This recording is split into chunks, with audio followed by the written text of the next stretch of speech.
My opening discussion today is going to be about New Jersey transportation. Here in Hudson County, we're really fortunate that there's multiple ways of getting everywhere. All of them slow. That's great. You could drive. You can take the tunnel into the city or out to parts of Jersey. Everything takes about 45 minutes to go west in New Jersey. Anybody ever noticed that? No matter where something is, how close it is, how far it is, it's about 45 minutes. Now, what that really means is sometimes it's 20 minutes, sometimes it's an hour and a half. So it's about 45 minutes. So you could drive into the city. You can take the ferry, which is the nicest, easiest, most calming, relaxing choice. It's also the most expensive. And to be honest with you, coming back from parts of Midtown and trying to get the bus to the ferry, you're almost better off taking the PATH or the Port Authority bus.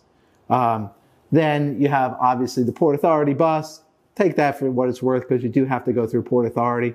I was through there the other night and I saw this rat that it was so big it was like almost the size of a cat. And my kids were there and the doors were closed over there. And like, oh my God, how big is that? I thought it was only like a little tiny mouse, but then they realized that in relation to everything else, it was about the size of a cat. So that's Port Authority if you want to do that. And then there's the PATH train, and it gets more crowded by the day. It's one of the reasons why, with all the building in Jersey City, that Hoboken starts to become a better option for people taking the PATH, simply because, those trains going to and from Grove Street in Exchange Place, I mean, they're starting to become like some of the ones you're going to see in Japan and China, where they're just packed so tight that, it's not really, the system wasn't designed for the amount of people that are going.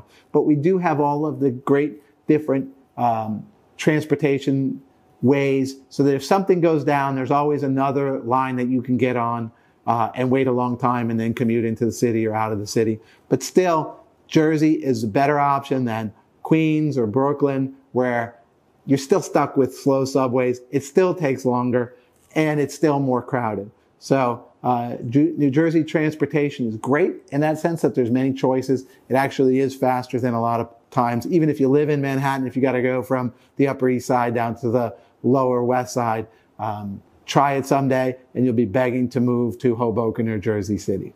So that's New Jersey transportation in a nutshell.